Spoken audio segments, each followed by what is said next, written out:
Gentlemen,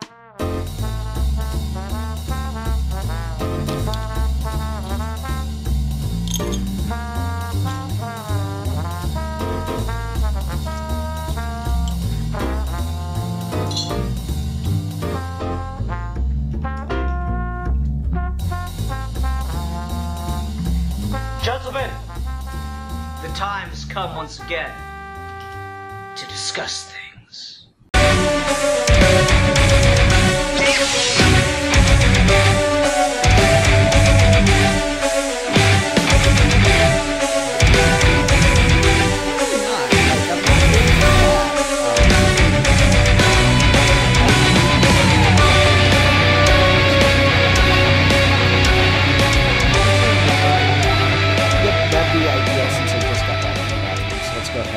Right into it. Hi everyone, welcome to another episode of Geeky Gentlemen. I am Sid Part 2. Joining me today is the one, the only, the backseat of Steves. Hello. And the most delicious Geeky Gentleman, Ruben DeBoard. Hello, Ruben. Hello. Dude, I had a Reuben sandwich the other day. That shit is delicious. For the last month and a half. I have a sandwich sitting next to me right now. Yeah? That's cool. That's cool. What were you about to say, Ruben? Oh, I was just going to say, I can just imagine you, like, for the last, like, couple months, like, since I've been on here, like, you just, like, getting yourself pumped up for a Reuben, and now you finally had one, and it was everything you could have ever wished for. Yeah, like, what I want is, if you ever get, like, really big, Reuben, I want you to sell a line of Reuben sandwiches that are shaped like your face. It'd be like you get one of those like customizable toasters where you can, you know what I'm saying, like toast the rye bread in that fashion. Yeah. Absolutely, yeah. Anyway, so Steve picked our topic discussion for tonight. Steve, what are we talking about tonight? Today we are talking about superhero fiction and the justice system. Yay! It'll be nice and cheery and stuff, right? Nope, not even close. Damn, I really thought it would be. Okay, so this is kind of my go-to question, but I do think it's always a good place to start a conversation, given that this show is so long-running at this point. It turns out most other podcasts don't have over 500 episodes. It's weird. But what put this in your head, Steve? Okay, so right now I'm in the middle of a master's degree in philosophy, and I'm in a class right now, a seminar on prison abolition, particularly race, gender, and prison abolition. And my paper for the end of the class is going to be on the concept of rehabilitation and redemption as it's presented in superhero fiction, particularly Nolan films. So if you saw me tweet like a month or so ago about how Nolan I'm writing a paper about how Nolan probably ruined superheroes, this is where it comes from. So essentially what I'm trying to say and why I picked this topic and why I think it's interesting is the justice system, if you analyze it and look at how it functions and all of that stuff, is really terrible. Like, it's kind of just garbage, and we should blow it up and start all over again, because wow, is it terrible. Terrible morally, not terrible in how it functions, because it actually functions to do exactly what it's supposed to do. It just happens to be the case that what it's supposed to do is terrible. Yeah. I remember watching like a documentary or something it was like a news piece that was going through the plea deal process. And they're like right at the beginning they mentioned how if everyone were to fight for their day in court and not take a plea deal, the justice system would grind to a halt. And there would never ever be able to have literally any kind of fair trial or anything. Yeah, like mass incarceration and shit, it's insane. But because that's all there, and superheroes very rarely, if ever, talk about that, and more often than not implicitly accept and reinforce it, I figured we'd talk about it. This is not an argument, and this is not a conversation that I want to go to the familiar place of Batman's terrible because he doesn't spend his money doing things to help people instead of just beating the shit out of criminals. I don't want it to go there, and I also don't want to go in the route of defending why Batman's not doing that. Yeah, because I want to talk really specifically about superheroes are vigilantes, but they're they have extrajudicial authority in response to the justice system not quite working and trying to make it work. No, I agree, but I do feel like we need to address that argument really quickly because it's not a complicated argument. It's just a really stupid one that people think they're smart for making. Yes. All right, so I actually mentioned this last week, but yeah, like Batman should use his resources for social improvement as opposed to being Batman. And that's a stupid argument for multiple reasons. Obviously it shows you don't read comics because he's been shown doing that. It's shows you don't understand fiction because Bruce Wayne's money is as limitless as the writer wants it to be, so he can do both. There's, all kinds of reasons behind that. But then I think the most important part to address is it's probably just from a storytelling standpoint, it's not going to be super interesting to see Batman take on and try to reform the criminal justice system.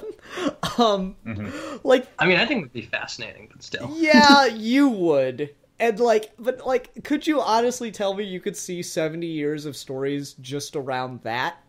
What it ultimately comes down to is the reason I feel that, and this is to branch into Steve's wider topic, the reason that superheroes are kind of just complacent with police and criminal justice and prison systems is because the writers didn't think it through enough when they were creating it, and now it's just the status quo that the criminal escapes prison and the superhero defeats them and takes them back to prison.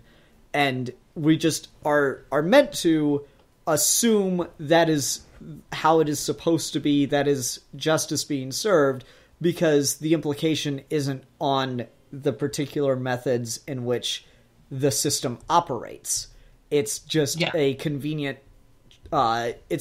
place to store characters for the writers of comic books. And so there's a lot of literature on comic books and superheroes and all of that stuff within philosophy, but there's always two things that happen.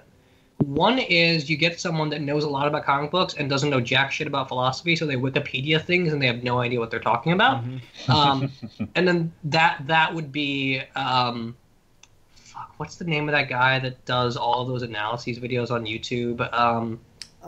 That's a good question because there's only one of them. No, this one's really popular. His name starts with an E, I think. No idea. Shit. I forget his name. There is one particular guy that does this, and he's awful, and he's garbage, and I even screen capped a list of his reference pages at the end of videos, and half of them are Wikipedia. He's just garbage. But then the other half of it is the Batman and philosophy books and all of that shit that Mark White does, which is basically, I know a lot about philosophy, and superheroes are selling, and pop culture is selling, so I'm just going to vaguely take words I've heard and relate it to these concepts, and it's also bullshit. Yep. I've been reading a lot of that other side right now. And one thing there's a paper that came out last month that talks about how The Dark Knight in particular is a movie that is trying to that has a kind of masculinity in crisis, and in order to resolve the crisis of that masculinity, it's trying to institute a form of law and order justice, which I agree with. I think that's a really interesting analysis of Dark Knight, particularly as Bruce is toxically masculine. But the beginning of that paper talks about the history of comic books, and it references another paper that talks about the history of Marvel and Cold War propaganda. And the problem I have there is they say comic book creators in general tend to be very conservative, and comics have always been very conservative, and that is bullshit. Mm-hmm. It's not that they're always been conservative, but they are conservative, but they are conservative comic characters. The problem is comics have almost historically always been very liberal, and liberalism is the reason the criminal justice system is the way it is. That doesn't mean liberals are worse than conservatives. That's just saying that Bill Clinton is the reason mass incarceration is a thing. Yeah. And so comic book creators, no matter how much they fight for or explain certain social issues in their comics, most of them are really liberal, And liberalism does not say abolish the prison system or reform the justice system. It says shit like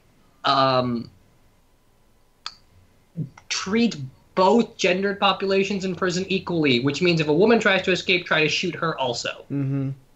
Yeah. It's that kind of logic. Yeah, and like it's really interesting to talk about this because I remember during the campaign, Hillary got a lot of shit for like the term super predators, and her and Bernie in the primary got into a whole debate about the that they both voted for they both campaigned and or voted for the mass incarceration system that President Clinton put in effect. And it was interesting because there's an argument that they made, and I don't know how much I believe it, but it makes perfect sense to me because I think Renegade Cut. That's what it was. Sorry. Okay, Renegade Cut. I was thinking Wisecrack, but anyway. Wisecrack also, but mostly Renegade Cut. Sorry. All right. So, anyways, they're debating about this, and like they both came to pretty much the same excuse, and it sounds like politician bullshit, but I honestly kind of believe it. When they said, "I thought at the time that it was good legislation that would help people, and I think it did have some positive effects in cutting the crime rate, but its long-term effects were unpredictable." And if I'd known those, I wouldn't have voted for it in the form at which it was at the time. So it's a big lawyer way of like, I liked it then, not so much now. And I actually, that sounds like politician bullshit, but I actually think there is something to that. The idea of not thinking through the consequences of something that ultimately, like, yes, people who sell drugs to children and commit murder probably should have to face some kind of prison-esque consequences for those actions. How do we ensure that a rising wave of criminal activity is met with harsh and reasonable punishment? Yeah, a harder crackdown on crime isn't. Would you agree a harder crackdown on crime isn't the worst idea ever in the form of longer prison sentences? In just the very, very general? Yeah. Okay. The thing that went wrong with it is it didn't address with it the particular social circumstances that lead particular populations to crime more often than other populations, thus further entrenching those social divides. Right. Yeah, and that's a really I always say this to people with philosophy is I'll give you $100, don't spend it all on $10 words. So I was trying to find the easiest way, the quickest way to explain it, and I think that it comes down to, yeah, people should go to prison for committing acts of violence and murder and for using illicit substances and stuff like that. I actually do agree with that. Maybe that's just the Indiana boy in me talking. But I know what you mean, and I agree kind of, but not exactly. Okay. But I get what you mean, so it doesn't entirely matter, and we don't have to debate that per se. Though, fun side tangent really quick, if you look at the news video that spiraled into Hillary having to talk about super predators, about the woman that interrupted her speech to ask about super predators, her name's Ashley Williams, and she actually went to my university and was a grad student with me a year or so ago. Huh, interesting. Yeah, so that's cool. But yeah, no, I agree. I think there should be consequences. There should be punishment, kind of. I don't think prison's the way you do that. I don't think people should go to jail, per se, but that's a whole separate conversation. The reason superheroes, I think, function into this is that superheroes provide an escapist ideological anchor to justify this in the first place, where if Superman as a concept is take everything about humanity that we understand to be good and make it the best thing possible, and that's the thing that's telling you to send criminals to jail, that's a really powerful ideological anchor to make prisons seem like a normal idea. Mm-hmm. Mm-hmm. And I mean, Steve, what do you think of, like, because there's some superheroes that they make it part of their mission statement to rehabilitate. Like I know Silver Age Wonder Woman would send the bad guys that she fought to Paradise Island to try and rehabilitate them with technology and like almost science fiction type ideas. And then I think Doc Savage, who's kind of like a proto superhero, he also, like, part of his mission wasn't just to fight crime, but to try and make crime not be a thing anymore. Do you think that still has a place in fiction today? Because like I said, I can only think of two examples of that, and that's Silver Age Wonder Woman and like 1920s Pulp Fiction. So, I mean, I think that's necessary. I think it's important. I will say that there are better ways to do it than I've read. Like I know Wonder Woman used to do that, but my issue with Wonder Woman doing that was always, you don't take the deviant personality, aka the criminal, away from their community and then rehabilitate them. You rehabilitate them within the community so you understand why they became deviant and how the community can stop producing people like that, while at the same time making the deviant personality understand what its community needs. There's a whole paper about that, but I won't get on that tangent either. I think rehabilitation as the mission aim, particularly for Wonder Woman, should always be a thing. There is another layer to this, though, because we were in one of our seminars, we were talking about Black Panther. And spoilers if you haven't seen that movie, but who the fuck hasn't seen this movie at this point? So in Black Panther, at the end of the movie, Killmonger has one of my favorite lines in any superhero movie ever, and probably my favorite line in that movie, when he says he wants to be buried in the ocean with his ancestors who knew death was better than bondage. And part of what that's saying is obviously the slavery thing, but the other part of that is he'd rather die than go to jail for what he did. But the really interesting thing about that is that the way Wakanda works and functions, and how you'd have to assume it progressed independently of America, the idea of prisons is a white American European thing. There's no reason why Wakanda would have a prison system. And the idea that Killmonger assumes that Wakanda would is just another reason why he's become ideologically corrupted, even though he wants to help save people. I was really interested to see what that was going to turn into. Like, what... Because, obviously, T'Challa wanted Claw for a reason to do something with him. Yeah. And, I don't know, maybe it's just me, like... I don't know. Wakanda's a weird example because T'Challa is a king, so he, unlike every other superhero, actually has the authority to kill people. Like he's been elected by a state, or he's been given power by a state to have the authority of many things, including life and death of those who trespass against that state. But like he clearly didn't want to kill Claw because he could have, but he didn't. He wanted to bring him back to Wakanda to face justice, and I had no idea what that was going to be, and I was very curious. And this kind of gets into, like, branching off your point about, Wakanda wouldn't necessarily have prisons because they're a European, American, Western construct. They are, but, like, every society has had some way to deal with people who commit crimes, and often throughout history... those methods are, at least to my mind, and maybe I've been poisoned by the state as well, but at least to my mind, those methods are often cruel and barbaric, and prison is a step up from them. You know, like, well, I think of the classic example of, steal something, they cut off one of your hands. And obviously that's an exaggeration, but still. Right. No, I know what you mean. But part of it's also that prisons work, and prisons are invented because they're efficient. Prisons do the job that a king that beheads someone in the middle of a town square can't do anymore, which is, instead of demonstrating your power at every trespassing of it, you create a system where everyone acknowledges that they don't have power, and then they tailor themselves to be governed by you without you having to kill them at every possible turn.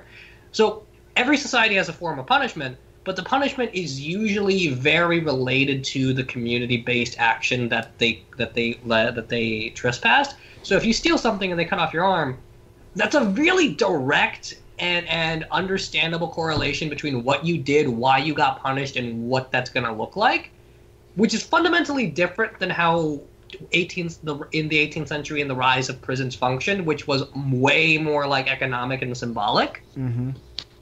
And I don't think Wakanda would ever necessarily have that. And I also don't think Themyscira would ever really have that. Yeah, I think, agree. Particularly because there's a lot of literature about how the history of Greek political culture is really deviant and separate from the progression of Western society, and you can't really even call Greek Western. Mm-hmm. There's that, and then there's just like the nature of forgiveness and submission within Wonder Woman as a character, right? So that's really interesting. So I feel like Wakanda and Themyscira are kind of the outliers here that are big exceptions. The other outlier that might be worth talking about that's on the other far end of the spectrum from, going from utopia to dystopia is Latveria under Doom's rule, because I believe any kind of, like, even saying something bad about Victor Von Doom gets you immediately killed, correct? Yeah. Well, that's a good example, because my brain went to Atlantis also, but yes, Latveria is also a very good example. Yeah, I don't know what the status is of Atlantis law in DC or Marvel. I don't know the Marvel one really well, because I don't like Namor and I haven't followed along. The DC one is really inconsistent. So depending on who's writing it, Atlantis is just America except underwater. And then other times it's not that at all, and it's more like Themyscira. Okay. And Latveria can tend to be pretty inconsistent also. There have been some writers who have portrayed Doctor Doom as, yeah, he's a bad guy, but he made Latveria better. And anytime he's removed from the political infrastructure of Latveria, the country tends to get worse. And like there was one, I think Mark Waid did a story in the early 2000s where Doctor Doom, I think, goes to hell, and then the Fantastic Four are trying to run the country, and basically they realize that Doctor Doom was keeping things going, even though he is a tyrant, and like you said, he will kill people. Saddam Hussein of Marvel. Yeah, and so it tends to be inconsistent too, where some people will write him as being almost noble and almost an anti-hero, and then some people will just write him as just a straight up like pure evil. Mm-hmm. I think it was actually Mark Waid that had a quote that I really liked and has always been the voice of Doctor Doom in my head, where he said something like, Doctor Doom and Latveria should always be written as a hair between Joseph Stalin and Adolf Hitler. Wow. Mm-hmm. I'm like, that's pretty accurate. I like that. Yeah. Okay, and so I feel the focus of this, though, more has to be on the American superhero communities in both comic universes, right? Yeah, like Batman, Superman. I particularly more on a meta level, just because I think that's important, that Krypton has a prison system. And it's got a very specific, if this was America, they wish they could do this kind of prison system. Oh, the Phantom Zone, yes. Yeah, so I just think that's interesting. Because prisons were not a normal thing for most of human history, and they continue to not be a normal thing for a very, very long time, particularly when it comes to women in prison, because women didn't have rights for a long-ass time, and if you wanted to imprison women, you couldn't take away something they didn't have, namely rights, so you had to give women rights first before they could be prisoners. Mm-hmm. And that's like an early 1900s kind of thing. So I just think it's interesting in particular that superheroes as a cultural phenomenon and as a symbolic system make prisons seem super normal, particularly Batman and Superman.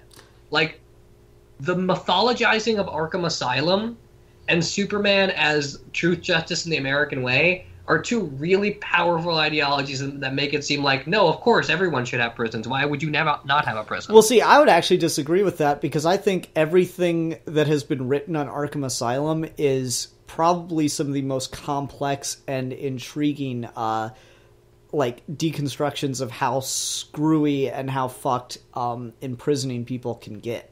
I can't remember the quote. I cannot remember whose quote this is, but I always think of this one particular quote when I think of Arkham Asylum, and it is, I judge the quality of a society by the way in which its prisoners are treated.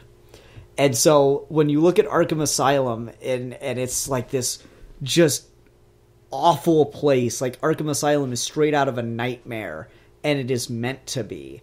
I think that is very, very intentionally a part of a reflection on Gotham as a society. That Arkham Asylum is a nightmare, not because of the people in it, but because of what it is and what it does to people. I absolutely agree with you on that front. I just mean more along the lines of, when you get specifically into what Arkham Asylum is, you're absolutely right. But when you think about what Batman is and what people think Batman does, then Arkham becomes a problematic concept. Well, okay, because people that don't, like, if you just watch the movies or any of the cartoons and you're a fan of Batman on everything outside of the comics, even the video games, it's literally just Batman fights criminals, works with the police, and throws people into Arkham. Okay, I would disagree with the video games. Not that it's that simplistic and he doesn't do anything good, but the idea of Batman is executing justice by making sure criminals stay in Arkham is a really particular way to enforce the prison system. All right, and here's what this makes me think of, because I feel like you were talking about this earlier with people talking about things from outside, and I even mentioned this with the whole Batman thing. How much authority do people get to have who don't read the comics, where these characters come from, where they are thought of the most, and where there is literally the time to address these tangential things? How much authority do people who don't read the stuff that answers their questions get to have on saying whether or not something is positive or negative aspect of a character? Like, I remember John Green did a whole video where he made the whole, Batman's a bad person, blah, blah, blah, thing. And I'm just like, but all you did was talk about the movies. If you're not going to talk about the source material, then you have no authority in the conversation. So yeah, Steve, you're right. The popular conception of Batman may be that he does these things, but the reality is he doesn't. It's more complicated than that. I agree with you. I'm not going to say that people that don't read the comics have no authority. I think that's way too extreme and elitist in a lot of ways. Fair. But I am going to say that because the comics are a really niche thing no matter what, and the problem is more about how society justifies what it's doing, the movies, the TV shows, the video games, all this stuff, that's how people get enculturated into that logic, whether or not they like that stuff. Mm-hmm. Like, you don't have to be a fan of Batman or even watch Batman movies to be in the know about the mythos of Batman throwing people into Arkham. And even if you don't like Batman, that's not a logic you disagree with or even engage with. You just think of it as fundamentally normal. No, I agree. You think of it as Batman's a superhero. Hero's a good thing. Super being the best kind of hero. And what he does to be the best kind of hero is throw people in prison. Mm-hmm. And it's that thing that's the problem. That superheroes, not in comics, but as a general cultural phenomenon, engage with and reproduce carceral logic on every level. Okay, please break that down to $2 words. So it's not that if you read if you read the comics, then the superheroes are a lot more complicated and a lot more interesting. One of the papers that talks about Marvel and Cold War propaganda says that Iron Man represents a capitalist, individualistic fantasy. And if you read any Iron Man comic at all, that is utter bullshit. Mm-hmm. And if you watch any Iron Man movie, that's utter bullshit. But by and large, the people that actually engage with the material on that level understand that.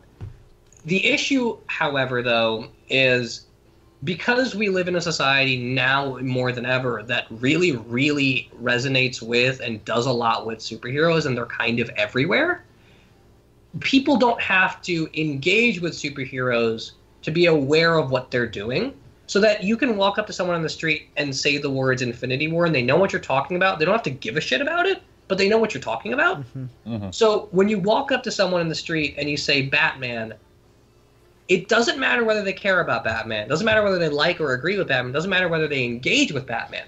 What it does matter, though, is because of the way Batman works in all of these other mediums outside of comics.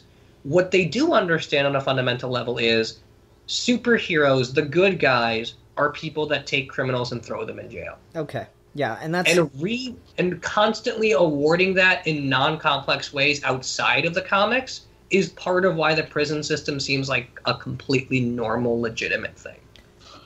I have a thought on when you were breaking down superheroes, and I don't know if this is where we want to take the discussion or not, but it seems to me like the idea, you were saying, superhero is a good person, the best kind of good person, but you look at before the 20th century, that wasn't entirely how it was. Like, Sherlock Holmes is kind of a predecessor to the superhero, but, Sherlock Holmes is often portrayed as just being like a complete jerk to everyone he meets. Like he acts like he's better than everyone else. And then Hercules or Heracles, however you want to pronounce it, wasn't a good person. Like he murdered his family. And then, some of the stories will say, well, he was under mind control by Hera. Well, he murdered his family and he killed his music teacher just because he doesn't like music. So back then, and we're going back, a couple thousand years, a hero was someone who just did really awesome things, lift the world on his shoulders, kind of, a hero was someone with great power, but they didn't necessarily have the responsibility. Like the idea of a superhero being someone who is a good person is a relatively new idea. And, you were talking about, what do you think, Ian? I mean, the notion of someone with the power of Hercules coupled with really good morals is somewhat new, but the idea of the noble hero kind of thing. I mean, you're the King Arthur fan. Come on now. Yeah. Well, there's the Le Morte d'Arthur is possibly the basis for what most everyone knows about King Arthur now, and it's treated as all knights in shining armor who can do no wrong. But then the guy who wrote it was accused of rape and murder and was in prison when he wrote it. So it's a weird juxtaposition where those kinds of stories were idealized, but in the time they were written, that was, I don't know. I guess, yeah. No, I see what you're saying. That makes a lot of sense.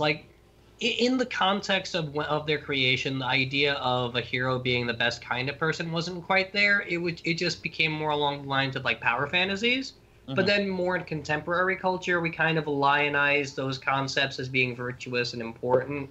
Mm-hmm. I can kind of see that. I think that makes sense. Yeah, and so it kind of all comes down to me, though, for a question of, okay, the answer for me on this is the reason that Batman and Superman and everyone take criminals to jail is because it is a convenient place for the writers to keep them, and the writers don't want to have to think about it too hard. Well, and again, though, I think it's important that the people writing the comic books, especially when they were first created, are not the type of people, nor will ever really be the type of people, that think sending someone to prison is not normal. Yeah, and I wanted to... I was working to something else. So, the question becomes then, what exactly should they do in a way that allows the bad guys to still exist as bad guys? Because, I mean, I hear this argument about, Batman should just kill the Joker because, it'd be a better person and, more lives would be saved, blah, blah, blah. I'm like, yeah, no, if you want the Joker to stop appearing in comics, then stop reading comic books with the Joker. There, you defeated the Joker. Thank you very much.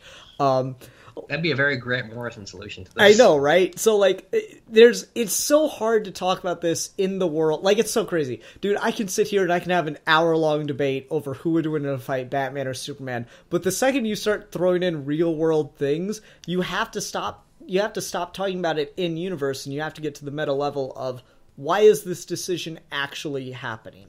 But, yeah, so, what way in which do we show characters dealing with the prison system, not just the prison system, but the criminal justice system, in a way that makes it okay for them to be bringing people to prison, but also doesn't just enable a narrative? And for me, this isn't the prison system itself, but this is close with the criminal justice system.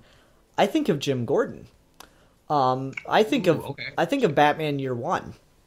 And like in particular where like all the cops are taking bribes, and Batman Begins plays with this too, where all the cops are taking bribes and are clearly very corrupt, and Bruce Wayne recognizes this but finds a good cop and helps advance his career. And so I don't know if it's ever been strictly stated, but the way I've always interpreted that is Batman is helping to improve the police force by getting people that actually should be police officers to be police officers, and not the kind of people who abuse their power as police officers. I agree with that. My go-to example is actually going to be Daredevil. Okay. Because I think Daredevil does this really well, particularly like some of the more modern ones on him, where Daredevil, as an attorney, completely recognizes how fucked up the justice system is and how law doesn't actually solve most things. And most Daredevil stories about how law doesn't actually work. But one of the issues with law is if two people have a conflict, say one person hurts someone else, and you get lawyers involved, the opportunity for those two people to like actually communicate and heal and like have a healthy conflict gets taken away into the legal system, and then the legal system's way of organizing that crime removes any sort of like community or personal accountability that would necessitate healing. And Daredevil, as a character that's almost entirely about saving people from being prosecuted for crimes they didn't commit, while at the same time being completely entrenched and doing that to preserve the integrity of his own community, being Hell's Kitchen, it's exactly how I think superheroes should function. Okay. Like, Daredevil doesn't go anywhere. He's Hell's Kitchen's hero, and he's a Hell's Kitchen lawyer for a very particular reason, in that he knows that place, and he knows those people, and he wants to preserve the integrity of those conflicts and those people. Okay. And I agree. I think that is what's needed, because ultimately there is the just practical consideration that you need these characters to be able to stay around, and that is the purpose of the prison system as far as comic books are concerned, is a place it's a little storage bin for characters. But like, I do agree that things should address this, like anything in writing, I feel should address things. You know, when I was learning to write in college, when I was like, because I learned to write in high school, but I was bad at it. When I was learning to write well in college, one of my professors said, if you read something and you think you've heard it before, it's probably a cliche, and I guarantee you there's a better way to write what you want, the idea you want to get across. And this goes not just for like terms like, you know, they were dressed to the nines or whatever, but it goes for the way in which you structure a story too. Yes, it is a cliche at this point for a superhero to take a bad guy to prison. So as a writer, as a good writer, you should be questioning the systems that you have in place. And to bring this back to Arkham Asylum, I feel like the writers in comics did that a long time ago. Alan Grant has some really fucking good stories about Arkham Asylum and how it is a madhouse in the proper sense of the word. I really love the story Scream If You Love Me, where the asylum actually gets a voice, and it shows you its vision of what it wants. It's just the inmates running loose in the streets as like corpses committing rape and murder and all this, you know, horrific stuff, because, you know, the other side of prison that we haven't talked about is it's not just a place to send people away to, but it's also criminal college. You go into prison because you got busted for a bag of weed, and you're there for 2 years, and it teaches you how to be a better drug dealer. Yeah.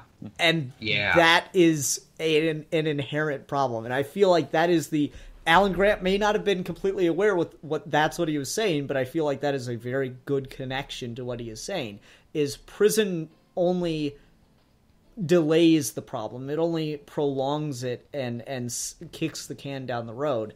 I just said not to use cliches. What the fuck did I do? I use a cliche. But all it does is it prolongs it and saves it for another day, where it's going to in fact get worse, where the problem escalates. And I think that's a really interesting issue that this creates. Oh no, I agree with you absolutely. Yeah. I agree with you, Ian. Something you said a little while back is that I think a lot of like where it has become a cliche where it's like, okay, Sandman wants to go after Spider-Man, and the only reason he wants to go after him is to get revenge on the last time that they fought. And then Spider-Man defeats him, and then, you know, sucks him up with a vacuum cleaner, and then hands him over to the police, and then salutes, and then, you know, rinse and repeat.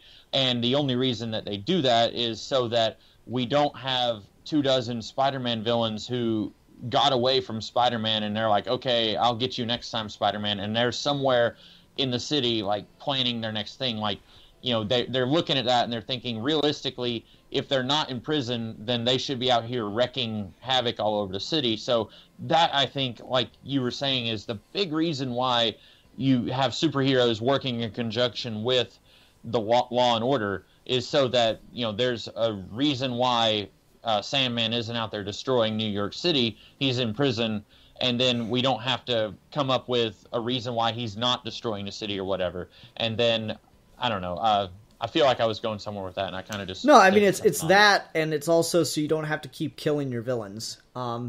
Yeah, which is the approach the movies almost always take. And I hate that so much. Mm-hmm. Like, you look at, like, the Burton Schumacher Batman movies, like, you don't even see Arkham Asylum until the very end of Batman Forever, and, like, suddenly they're acting like this is a place where Batman villains go, but the previous movies are like, nope, we just kill them off. And, like, even, you know, the Superman movies kind of did this, like in, you know, Superman 2 is the one that really makes use of the Phantom Zone, but then they just depower the Phantom Zone criminals and then kick them down a big cave. So, like, you know... There is a deleted scene where you see a police officer arresting Zod, Feora, and big guy whose name no one can ever remember. Oh, okay. Yeah. Yeah. Okay, huh. I did not know that deleted scene. Oh, okay. I think it was from the Lester version, and he just decided not to put it in. It's a weird one.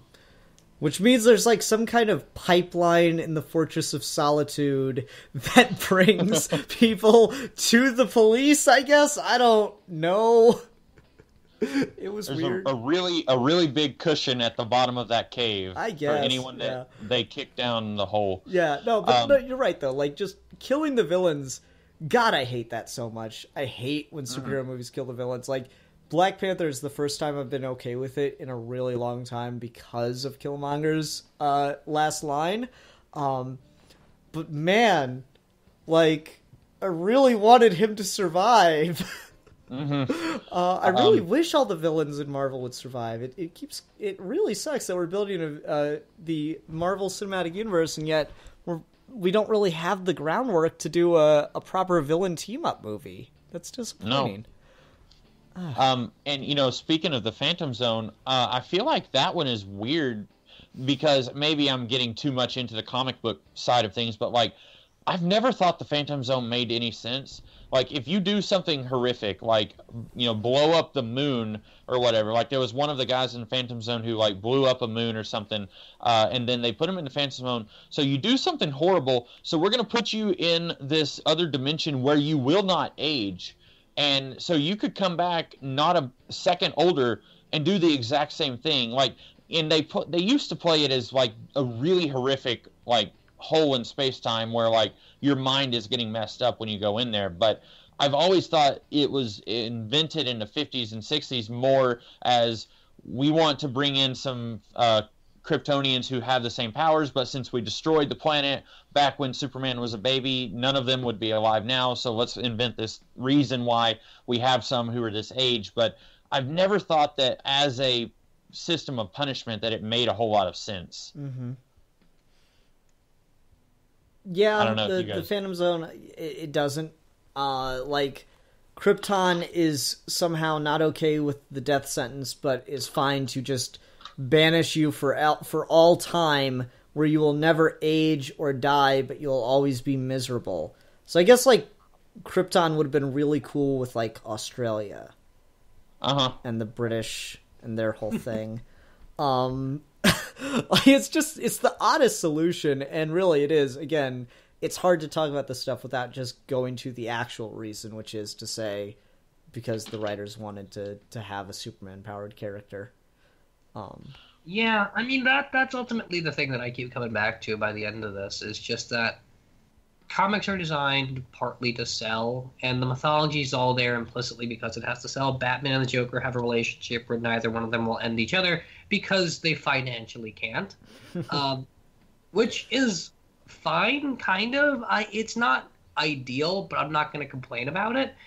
The issue larger than that, though, is because the capitalist motivation is the thing that's defying the mythology, it's a really similar parallel logic to how the capitalist logic is the thing that's keeping the prison industrial complex going, because that's how that works. So if the capitalism is defying the mythology, and the mythology is prisons are normal and everyone should do them and it makes complete sense, then there needs to be at least some kind of counterweight where you start normalizing the idea that dehumanizing people in cages probably isn't how you rehabilitate them. Mm-hmm. Mm-hmm. Which makes a lot of intuitive sense now because there's a lot of literature now about why prisons aren't working and why they're designed problematically. But that has to be propagated more, particularly if superheroes are a thing that both have a massive cultural resonance and seem to implicitly endorse these sorts of things because they never actually engage with them. Mm-hmm. Yeah. Like, no one's going to say, really, that Batman thinks the prison industrial complex is a good thing. I don't think he does.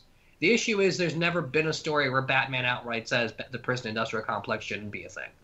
Yeah, but, like... Particularly not in a context where most people would resonate with that. Mm-hmm.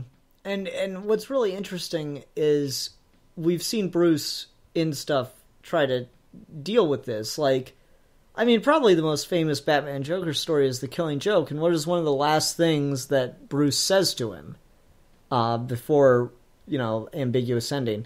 We could work together. I could rehabilitate you.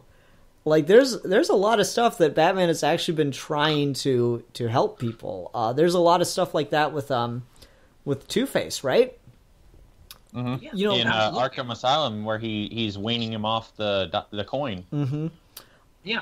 I agree absolutely. The problem is just that it's still too localized, and we need to do more of it, because the myth of how the superheroes work and what people think of as superheroes is a lot bigger than the particular instances where they don't behave like that. Yeah, and that's the thing is, like, again, this comes from comics have been going for fucking ever, longer than any. All right, let's see here. 27, Ruben's 28, Steve 23 or 24. I always forget. 23. Okay. So, our combined age, someone do the math for me. Comics have been going for longer than the combined age of the three people talking here.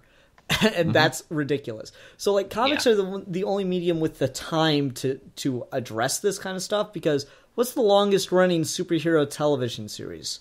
Smallville? I think so. Technically. Yeah, well, probably. yeah.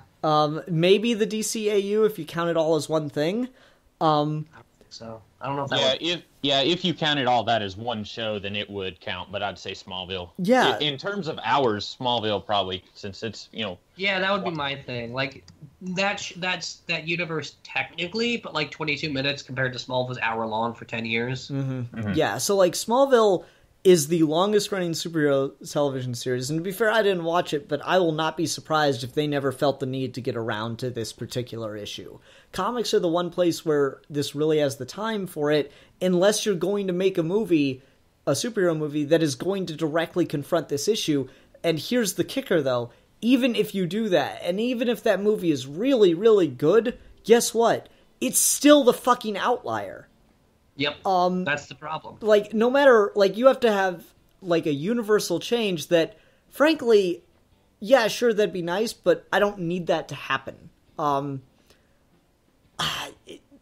trying to figure out how to phrase this. I don't need that to happen because I feel like that cultural shift is already occurring outside of the medium of superheroes. See, that's my thing is... those kinds of cultural shifts happen partly because of art. Mm-hmm. and if superheroes are the biggest name in art right now, culturally, or just in culture right now, then even if there's one superhero movie that does this and it's an outlier, it has a very powerful effect on the consciousness of the public. So I need superheroes to do this, because that's the only way they're going to, one, stay relevant, given how much culture is shifting towards understanding these ideas, but also, two, because it can make that shift happen faster. Okay. And I mean, I think there is some of this stuff out there getting to the larger public. I watched the first couple episodes of Black Lightning, and that has a lot to do with ideas of police corruption and stuff. The first episode, he gets pulled over and roughed the fuck out of for no goddamn reason by police, and then it shows police complacency and corruption and all that stuff. So that was really interesting, and it's moving there. These things are definitely happening. But you're right, art is important and the way it reflects things, and I don't know, I just feel like as this cultural shift occurs, as we realize the problems inherent within prison as a concept, and the criminal justice system as it exists, from, arrest to imprisonment, I feel like superheroes are probably going to catch up as opposed to lead the way on this one. That's the thing, though, right? They're going to catch up, and I think they could do a whole lot more if they actually did lead the way. Like, superheroes and feminism have overlapped a while, but superheroes are long in the back burner of ever being as feminist as they should be. Mm-hmm. But they still acknowledge that as culture shifts towards it, and it has to acknowledge that it's happening in particular ways. There's an entire episode of The Flash that just keeps name dropping the phrase feminism, and it's a terrible episode, but it acknowledges the fact that Flash has to be a feminist thing. Even if it does it badly, it has to acknowledge that it has to do it. And superheroes are going to more and more get there. Like, there was a massive outcry from most people that the Flash decided to preserve a character's code name of Gypsy, because that's offensive garbage and you shouldn't name a character Gypsy, because it's a racial slur. But everyone except the people on Flash cared about that. Mm-hmm. And it showed, because I think they did actually change the character's name in a subsequent episode or something. Or they stopped using it or something like that. So, superheroes will get it and they'll adapt. But insofar as superheroes are one of the linchpins in why this is a problem in the first place, it probably should be one of the things that's leading the charge away from it. Okay. And I'd agree with that. I don't blame superheroes for the prison industrial complex. I just think the prison industrial complex exists as sharply and as normalized as it does, partly because of superheroes. I'd say it's like a 5% of the pie kind of thing. If that, I think they're a small part at best. America doesn't need superheroes to help it be more fucked up. No, I agree. Again, it's not that superheroes are causing it, it's that superheroes are one of the ways and that it's preserving itself. Yeah, no, I see where you're coming from with that. So we talked a little bit about characters who do this well with kind of balancing the idea here. And we mentioned characters that or I mentioned Black Lightning with characters that show highlight some of the corruption and problems just inherent within the system of law enforcement and criminal justice. Is there any, if we're going to do a character to get their own movie that's just going to be this is the issue, this is the metaphor that it's all addressing, who? It will never happen. But Luke Cage started off, his origin is all about, he was wrongfully imprisoned, and then they experimented on him, and I mean, that's part of his origin. They only put that in there so he could have powers, but it's right there in the origin. So, well, I mean, they did that, though, in the show. Yeah, in the show, yeah. So, I mean, that's a good, maybe I'm unnecessarily diminishing the importance of the show, but yeah, the show does it. So if people are looking for something like that, if they don't mind a 13-hour drawn-out movie over a 2-hour movie in the theater, then I would say Luke Cage is a really good place to start.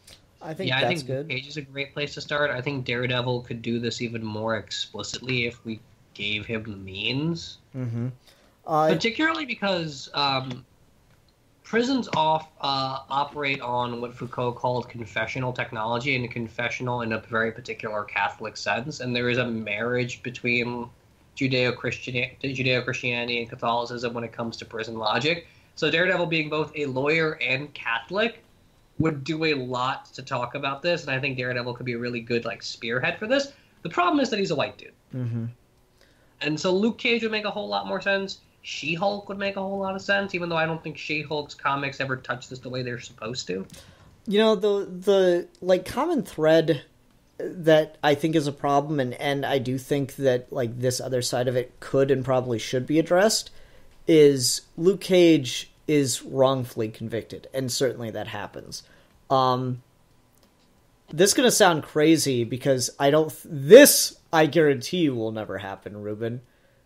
The Plastic Man movie should address this.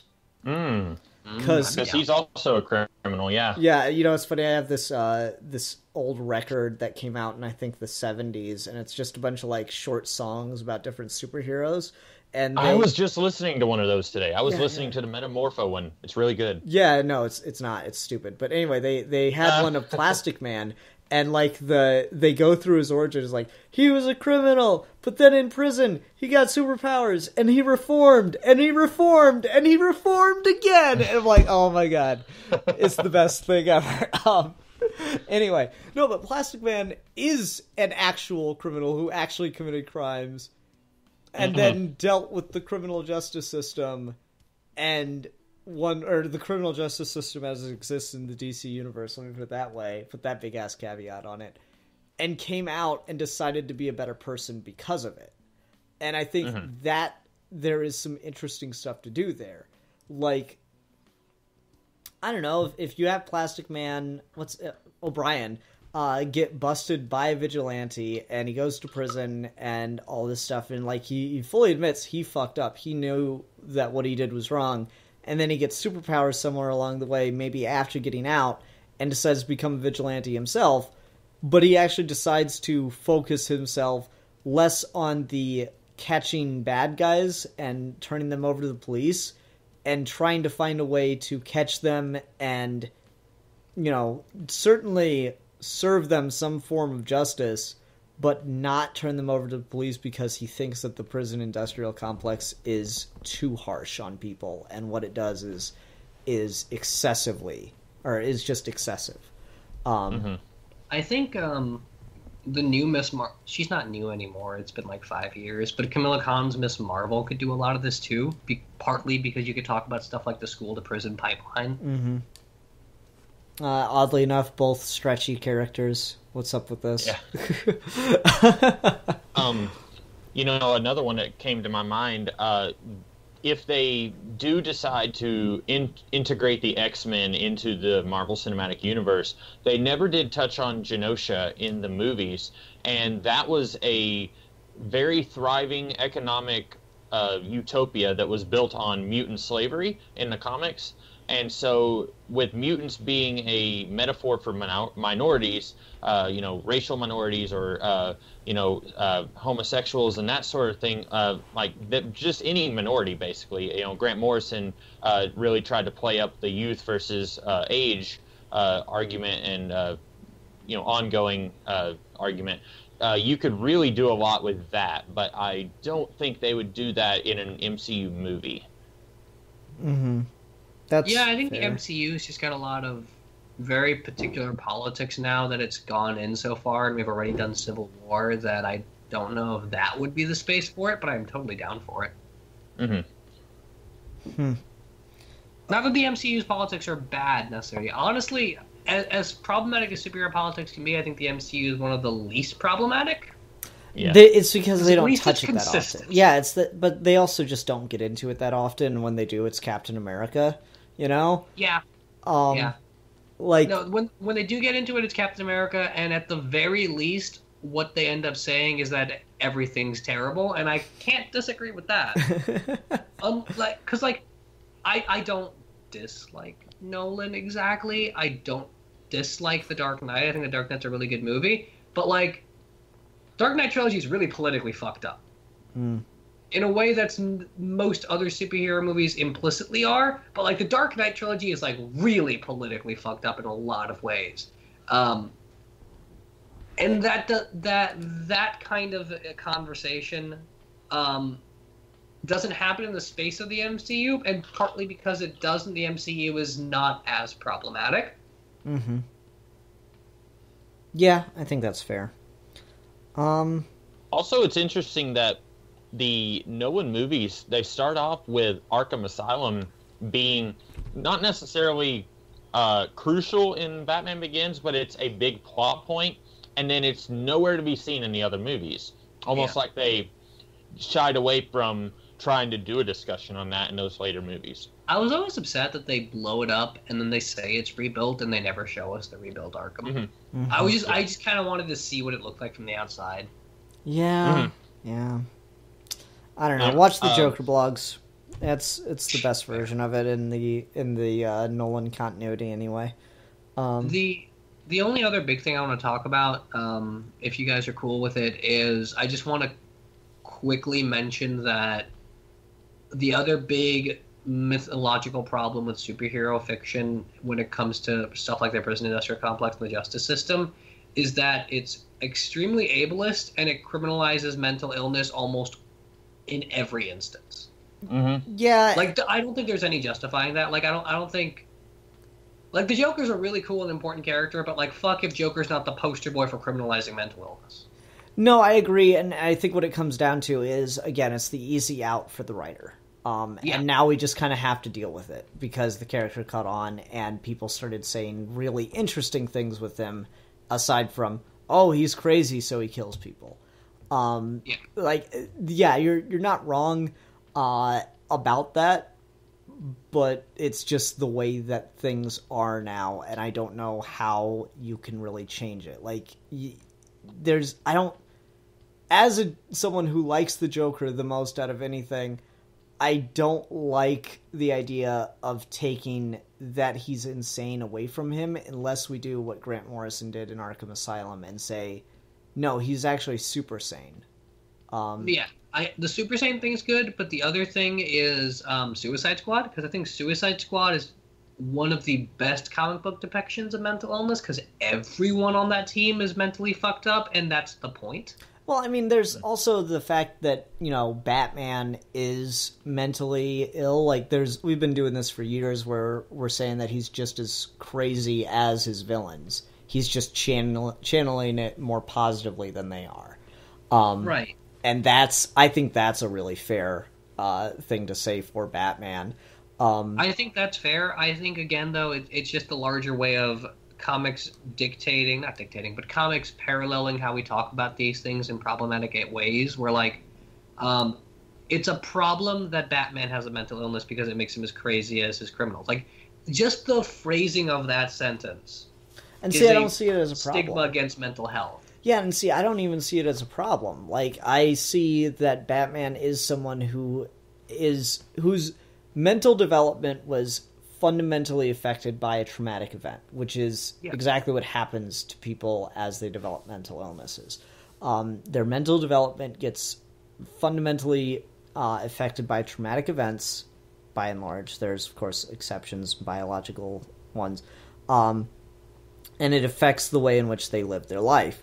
And so Batman is this metaphor, among other things, for taking trauma and turning it into a drive. And I think that is a overwhelmingly positive message. Certainly gets muddy. I agree with you, and I think the biggest the biggest check in your box for that point is Tom King's Batman. Like, I Am Suicide is, I think, the best way anyone's handled Bruce being mentally ill. Yeah, I agree. I love that book. So, yeah, as always, we're sitting here talking about how great Tom King is. How'd that happen?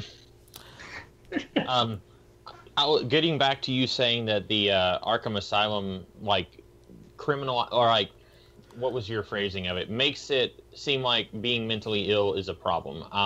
I think that this isn't great, but I think there should be, in the comics, they should make a clarification, like, if you have a mental illness, that's not necessarily, that doesn't mean that you end up in Arkham Asylum. Like, you know, Joker has a mental illness, but he also kills like hundreds of people every time he gets out. Whereas someone else who might be like medically diagnosed as a sociopath, they might, that doesn't mean that they're going to end up in prison. Like, you know, that's something that can be treated medically, and, you know, with sessions and stuff like that. And I'm way out of my element talking about different cases of mental illness like that. But I know that there have been some writers who get extremely lazy with it, and then there are some who I think they recognize that it's a problem, and so they try to say, like, well, the people in Arkham Asylum, they are mentally ill, but they're also criminals. Like, it's a house for the criminally insane. But there was there's a character, Black Manta, who I care very little about. Like, I probably care the least about him out of any comic book character. Like, he doesn't have very interesting origin or anything, but I think it was Rick Veitch in the 90s. He tried to come up with a tragic origin story for Black Manta, saying that he was autistic and therefore ended up in Arkham Asylum. And I thought that was the dumbest thing that I've ever read on the internet. I saw it on Wikipedia where he's like, literally, I just reading the sentence, it's like, he was autistic, so when he was a little boy, they put him in Arkham Asylum. Like, it didn't make any sense at all. And like, that's probably the laziest amount of writing that you could possibly, like, well, he's crazy, so we put him in the crazy house. Like, it's offensive, and it's something that I would have expected in the 1930s or 20s and not in the 1990s. But yeah, that's something that I like to think that writers of the last 10, 15, 20 years are getting away from that, and they're trying to say, like, you know, yes, it's still a thing because it's part of the Batman mythology, but it's only a thing for these extreme cases who are also criminals. Mm-hmm. Yeah, I agree with you. I feel like I'm coming off harsher and meaner in this than I intend to, but like, I think comics specifically are doing a lot to make this work, and they understand they're in a precarious place, even if they aren't completely explicit about it. The larger problem is just a cultural thing that superheroes as a phenomenon are wrapped in. Mm-hmm. Yeah, I agree, and so this needs to branch out to other media, but I don't know, I feel like other things are doing a better job of it, and I'm fine with comics just continuing to, like, go on and try to tell good stories in other ways. Because I'm not entirely sure that the comic book movie writing community is going to have a great handle on this, because it's a really tricky issue, I think. Yeah, I mean, it's one of those things where I feel like maybe 20 years from now, when all the old white dudes are dead and a lot of the other, like, people like Ryan Coogler and stuff represent the Hollywood elite, we'll be in much better hands. Maybe, hopefully. All right. I think that about does it for the topic, wouldn't you say? I'm good, yeah. Okay. Well, ladies and gentlemen, next week we'll be starting Geeky Gentleman Comedy Month. It will start on April 1st. No, there will not be an April Fool's Day video. There will be a video posted on April Fool's Day, but it will not be a prank. So we're going to do a whole month of topic discussions related to comedy and reviews of comedic movies or whatever else comes up. And luckily, I get to pick our first review topic, and I'm actually really excited about this because we haven't done something like this in a while. We're going to do a compare and contrast review. We're going to talk about two movies, and I swear to God, one is a remake of the other. Even though I don't think it is officially billed as such. We're going to be talking about It's a Mad, Mad, Mad, Mad, Mad, Mad World and Rat Race. Yep. Yeah, I'm pretty sure Rat Race is a remake of it. Yeah. So we'll be talking about those two. It should be an interesting time. Everyone, thanks very much for listening to this episode. Catch you next time. Until next time, though, I'm the Philosopher. I'm the Exile. And I'm the Comics Kid 2099. And we are your Geeky Gentlemen. And we will be discussing things.